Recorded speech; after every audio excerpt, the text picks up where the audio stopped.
Hello guys, salut les amis, bienvenue à la Minute Théologique, lundi théologique, la Minute Théologique. Eh bien, vous savez que lorsqu'on dit de la minute, on parle d'un temps prophétique, parce que vous vous rendez bien compte que notre minute à nous, c'est dans le temps de Dieu et ce n'est pas dans le temps des hommes. Mais j'aime votre patience et j'aime le fait que nous puissions converser ensemble, ou du moins que vous me laissiez m'introduire dans votre salon, m'introduire dans votre chambre, m'introduire dans ce petit lieu-là dans lequel vous êtes, qui est peut-être un grand lieu d'ailleurs, c'est peut-être un très grand lieu, mais dans lequel vous pouvez me recevoir. Merci de me permettre d'être reçu chez vous aussi chaleureusement. Et surtout, vous me recevez dans votre cœur. Je suis très, très, très heureux. Regardez comment je souris. Merci, merci à vous d'être là, d'être connecté. La Minute Théologique sur la chaîne de l'Église PEM, sur la chaîne de l'Église PEM. Et nous abordons ensemble la question qui peut fâcher certains ou qui peut mettre d'accord d'autres. La bière avec les copains. La bière avec les copains. Euh, la bière avec les copains.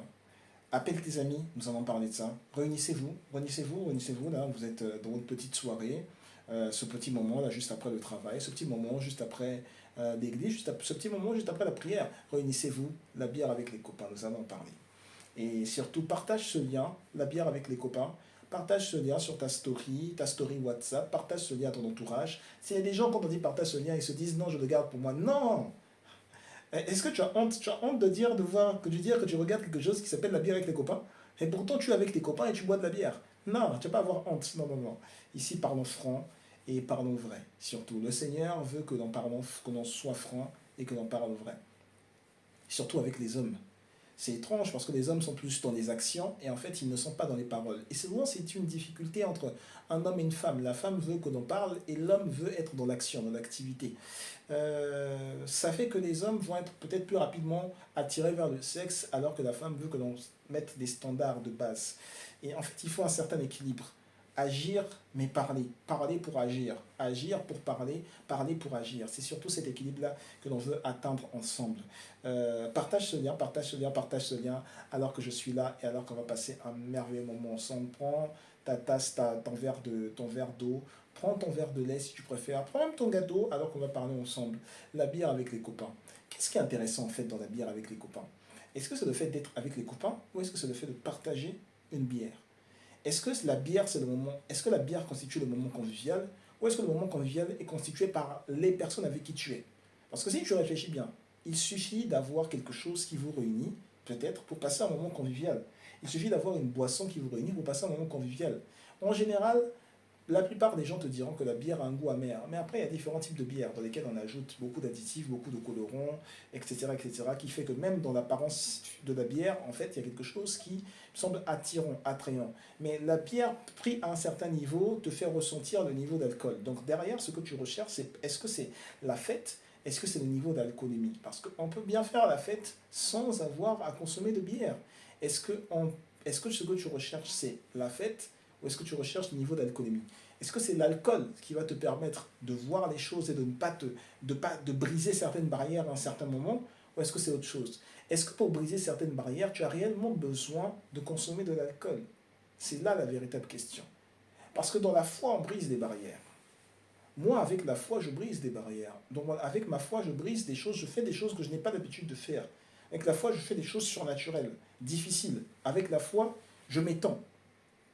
Avec la prière aussi, je m'étends. Il y a ce personnage dans la Bible où la Bible dit qu'en fait, quand il est né, sa mère l'a maudit.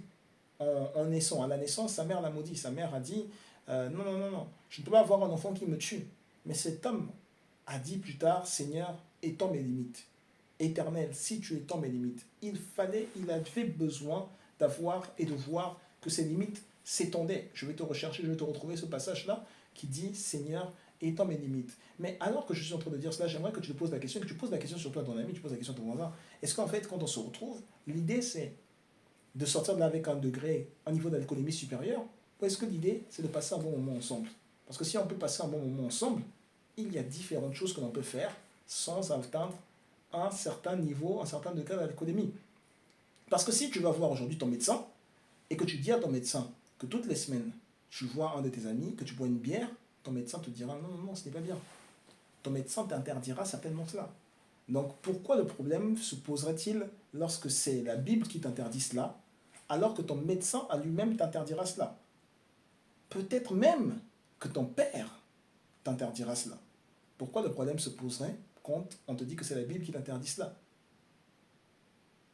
Si tu me bénis, si tu étends mes limites, c'est dans 1 Chronique, chapitre 4, verset 10. Si tu me bénis, si tu étends mes limites, si tu me bénis, si tu étends mes limites.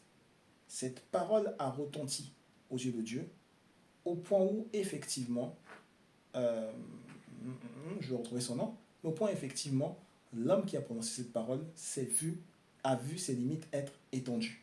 Moi, je prie pour que tes limites soient étendues aujourd'hui et que tu ailles au-dessus, au-delà de cette pensée selon laquelle il y a la bière, il y a ce côté-là, il y a ce petit côté, pas fatidique, mais ce petit côté attrayant qui me fait en sorte que vraiment, ça picote, ça me presse, j'ai envie d'y aller. Tu sais que tu peux être pressé par autre chose, tu peux être pressé par la foi. Moi, c'est là où, en fait, où je veux qu'on en discute. Tu peux être pressé par la foi. Tu peux me dire, oui, mais peut-être que j'attendrai d'être plus âgé, peut-être que j'attendrai d'être plus mature dans ma tête. La maturité ne dépend pas de ton âge. Jean qui était avec Jésus avait 17 ans, l'un des disciples les plus jeunes de Jésus. Mais si Jésus, dis-toi, réfléchis un petit peu, Jésus avait entre 30 et 33 ans. La plupart des gens qui étaient avec lui n'avaient pas son âge. C'était tous des jeunes hommes. Les apôtres qu'il a choisis, c'était des jeunes. Il n'y avait que des gens comme Pierre qui pouvaient être plus âgés que lui. Mais la majeure partie étaient plus jeunes. Tous ceux qui veulent ressembler à Jésus, en fait, ce sont des gens qui ont à peu près mon âge. Ce sont des gens qui sont au début de la trentaine comme moi, en fait. Ceux qui veulent ressembler à Jésus. Et qui s'entourent de gens qui sont beaucoup plus jeunes. Donc si moi je te parle aujourd'hui, si le prophète Riva Amani te parle aujourd'hui et te dit, moi je suis comme Jésus, je te demande de m'imiter afin que tu sois comme Jésus, ça veut dire que le prophète Riva s'attend à ce que tu sois de l'âge des disciples de Jésus, de l'âge des apôtres de Jésus, et que le prophète Riva s'attend à ce que tu copies ces apôtres aussi pour acquérir leur maturité. Et là tu peux t'amuser comme cela. Parce que si en fait la bière avec les copains c'est pour toi un principe de s'amuser, sache qu'on s'amuse très bien en Christ. Sache qu'on s'amuse très très bien en Christ. Si le principe de boire la bière, c'est de se dire, mais en fait, avec la bière, je peux me sentir stimulé, eh bien sache que le Christ sait te stimuler. Si le principe c'est de se dire, en fait, je peux me trouver dans des circonstances où je vais aller au-delà de ce que je ressens, aller au-delà de mes limites, crois-moi, avec le Christ, tu peux aller au-delà de tes limites. Et moi, je sais te faire aller au-delà de tes limites. Moi, je peux te donner une vision qui est différente de celle que tu as. Tu peux travailler avec moi, je vais te donner une vision totalement différente de celle que tu as aujourd'hui, et on va aller bien au-delà de nos limites. On va aller bien au-delà de nos limites. Dieu accorde ce qui avait été demandé à Jabet. C'était Jabet qui a prononcé ces propos. Dieu accorde ce qui a été demandé à Jabet. La bière, ça te donne un gros ventre. Tu en consommes beaucoup, ton ventre va pendre. Ça sert à quoi d'avoir un gros ventre? Tu vas dire quoi? Que lorsque je finis la bière, je vais courir? Oh, Eden Hazard, il passait ses nuits en boîte de nuit à picoler. Il n'a pas fait ça, sa carrière n'a pas fait long feu. Tant qu'il avait, jusqu'à ce qu'il ait 28 ans, il pouvait passer sa nuit en boîte de nuit picoler et puis venir le lendemain jouer au foot, faire des choses, des merveilles. Au-delà de 28 ans, c'est devenu plus compliqué. La bière, ça fait pas bon ménage. Non, Ronaldinho était plus fort sur le terrain. Aussi bon dribbleur qu'il soit, il n'était plus quelqu'un de fort sur le terrain. Ça, là, je parle aux amateurs de foot. C'est quelque chose qui détruit des vies. C'est quelque chose qui détruit des vies. Et crois-moi, la Bible ne recommande même pas l'alcool. La Bible ne recommande même pas l'alcool. Bien au contraire, en fait, on donne des liqueurs fortes à celui qui périt. Et on donne du vin à la personne qui a de l'amertume dans l'âme. Donc si toi tu me dis, en fait, que moi j'ai de l'amertume dans mon âme et j'ai besoin de bière pour faire passer ça, moi je vais te dire, non. Celui qui se sent désolé, celui qui a de l'amertume dans l'âme, il doit d'abord aller prier Dieu. C'est ce que nous enseigne, c'est ce que nous dit le psalmiste. Lorsque le juste crie, l'Éternel entend et le délivre de ses angoisses. Quand tu es amer, va, tu as besoin de délivrance de tes angoisses, le juste crie, l'Éternel entend.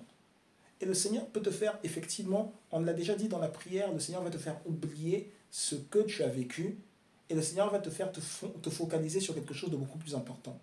La bière avec les copains, ce n'est pas quelque chose d'idéal. Même lorsque tu recharges voies et moyens, tu comprends qu'en fait, non. L'alcool, ce n'est pas ce que recommande Dieu. Non.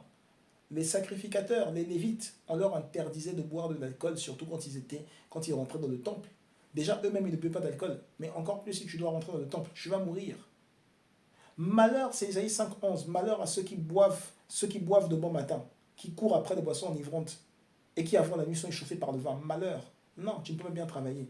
Non, il ne convient pas à un roi de boire du vin. Il ne convient pas au roi de boire des liqueurs fortes.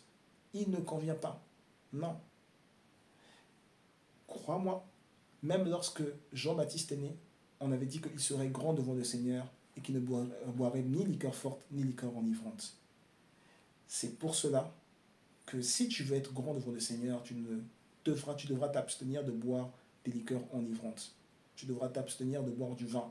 Même si ces choses étaient dans l'Ancien Testament utilisées comme étant des moyens d'échange pour la dîme, et même si l'alcool en lui-même est déjà présent dans le corps pour te guérir, pour t'aider à soigner des plaies, oui, l'apôtre Paul disait même à son fils Timothée de consommer de l'alcool à cause de ses indispositions, parce que ça aidait à soigner des douleurs à l'estomac.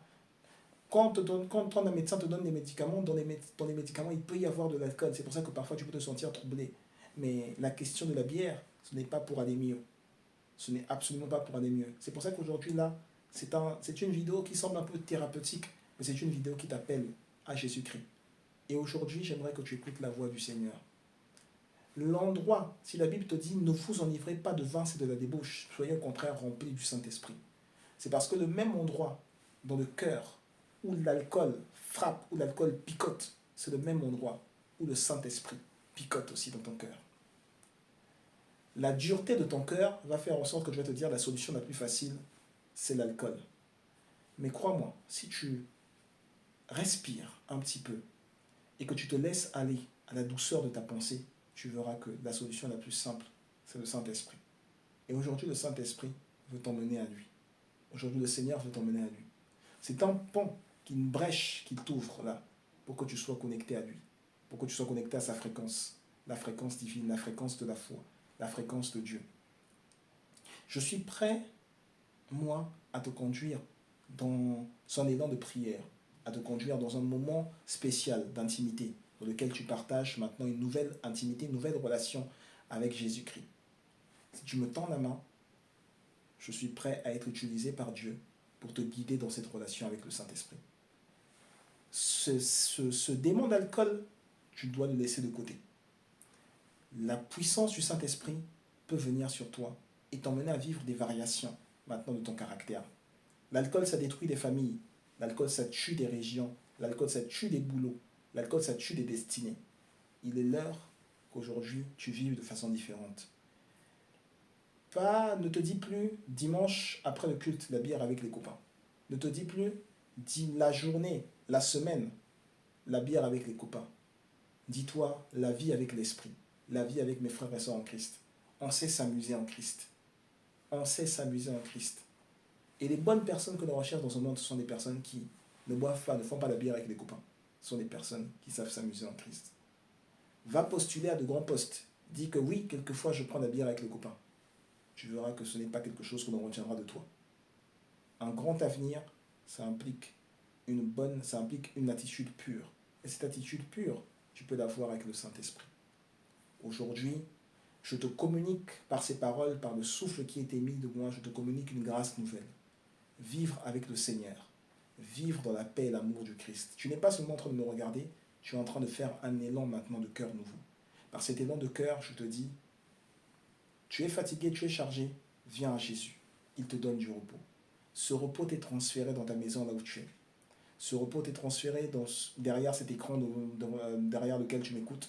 Ce repos t'est transféré dans le son qui est émis maintenant au niveau de tes oreilles. Ce repos t'est transféré maintenant par la foi qui est tienne, l'assurance qui est tienne, l'assurance du salut. Maintenant, aujourd'hui, alors que tu ouvres ton cœur, laisse que l'assurance du salut vienne devant toi. Laisse que l'assurance du salut vienne à toi. Laisse que la paix de Dieu qui surpasse toute intelligence vienne à toi. Laisse que la grâce et l'amour du Christ qui surpasse toute intelligence viennent à toi. Que maintenant, comme tu fasses comme un vol plané et que tes pensées maintenant reviennent à Christ. Qu'ici maintenant il y ait un nouvel élan de foi, un nouvel élan d'amour, un nouvel élan de paix et de grâce. Aujourd'hui, le Seigneur te prend dans cette minute théologique et le Seigneur t'emmène dans son théos, sa réalité, la réalité du Christ, la réalité divine. Maintenant, la foi de Dieu devient ton partage, l'assurance divine devient ton partage. Dans le nom de Jésus-Christ, nous avons ainsi prié. Amen. Tu peux nous écrire, tu peux nous contacter sur nos différents réseaux. Et en descriptif de cette vidéo, nous avons les adresses que tu vas utiliser pour nous contacter. Nous avons également le numéro de téléphone de l'église qui est affiché. En 07, nous sommes en France. Mais nous sommes également joignables, il est vrai, nous sommes également joignables par WhatsApp, bien qu'étant en France. Nous sommes joignables par WhatsApp, également au numéro de l'église. Et nous avons les différentes adresses email par lesquelles tu pourras nous contacter. contact@eglisepem.com, soinspastoraux@eglisepem.com. Tu pourras nous contacter et nous pourrons ensemble vivre une vie nouvelle. Dans le nom du Seigneur Jésus-Christ.